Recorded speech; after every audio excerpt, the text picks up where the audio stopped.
we cannot walk alone. And as we walk, we must make the pledge that we shall always march ahead. We cannot turn back.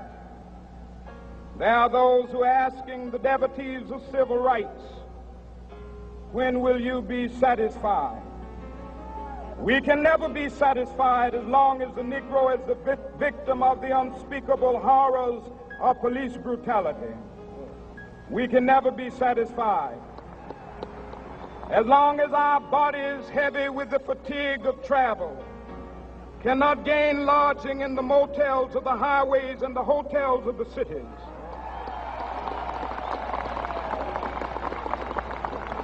We cannot be satisfied as long as the Negro's basic mobility is from a smaller ghetto to a larger one.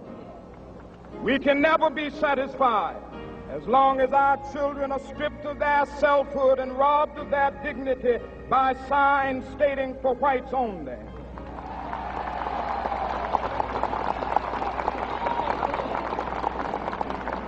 We cannot be satisfied as long as a Negro in Mississippi cannot vote and a Negro in New York believes he has nothing for which to vote.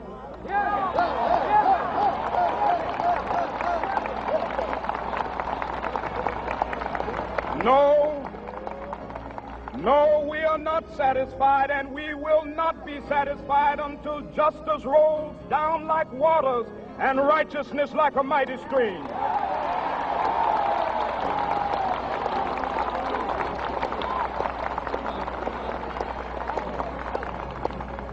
I am not unmindful that some of you have come here out of great trials and tribulations.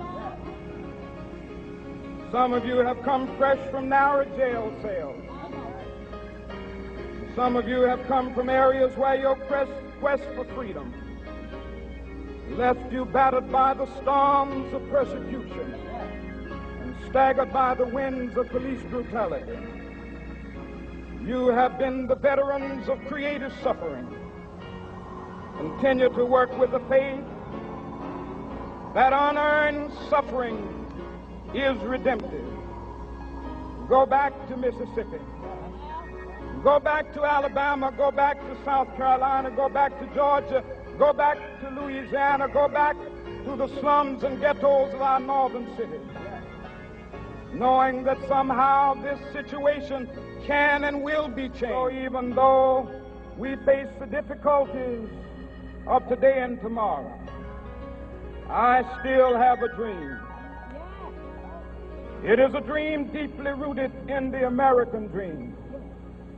I have a dream that one day this nation will rise up and live out the true meaning of its creed. We hold these truths to be self-evident, that all men are created equal.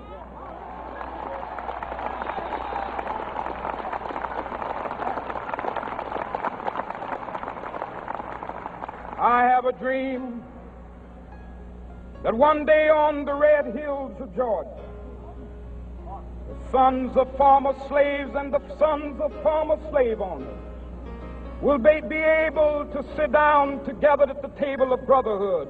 I have a dream that one day even the state of Mississippi, a state sweltering with the heat of injustice, sweltering with the heat of oppression, will be transformed into an oasis of freedom and justice. I have a dream that my 4 little children will one day live in a nation where they will not be judged by the color of their skin, but by the content of their character. I have a dream today.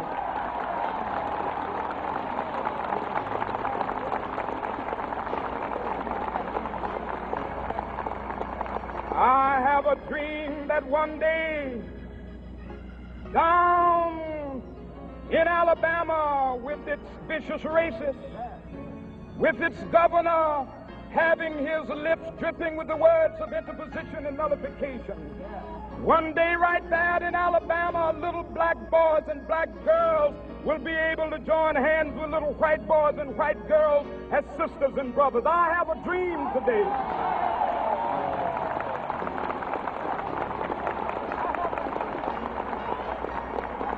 I have a dream that one day every valley shall be exalted, and every hill and mountain shall be made low, the rough places will be made plain, and the crooked places will be made straight, and the glory of the Lord shall be revealed, and all flesh shall see it together. This is our hope. This is the faith that I go back to the South with. With this faith, we will be able to hew out of the mountain of despair a stone of hope. With this faith, we will be able to transform the jangling discords of our nation into a beautiful symphony of brotherhood. With this faith, we will be able to work together, to pray together, to struggle together, to go to jail together, to stand up for freedom together, knowing that we will be free one day. This will be the day. This will be the day when all of God's children will be able to sing with new meaning, my country, tears of thee. Sweet land of liberty, of thee I sing. Land where my fathers died, land of the pilgrim's pride. From every mountainside, let freedom ring. And if America is to be a great nation, this must become true. And so let freedom ring. From the prodigious hilltops of New Hampshire, let freedom ring. From the mighty mountains of New York, let freedom ring. From the heightening Alleghenies of Pennsylvania, let freedom ring. From the snow-capped Rockies of Colorado, let freedom ring. From the curvaceous slopes of California. But not only that, let freedom ring from Stone Mountain of Georgia. Let freedom ring from Lookout Mountain of Tennessee. Let freedom ring from every hill and molehill of Mississippi, from every mountainside. Let freedom ring. And when this happens, and when we allow freedom ring, when we let it ring from every village and every hamlet, from every state and every city, we will be able to speed up that day when all of God's children, black men and white men, Jews and Gentiles, Protestants and Catholics, will be able to join hands and sing in the words of the old Negro spiritual, free at last, free at last. Thank God Almighty, we are free at last.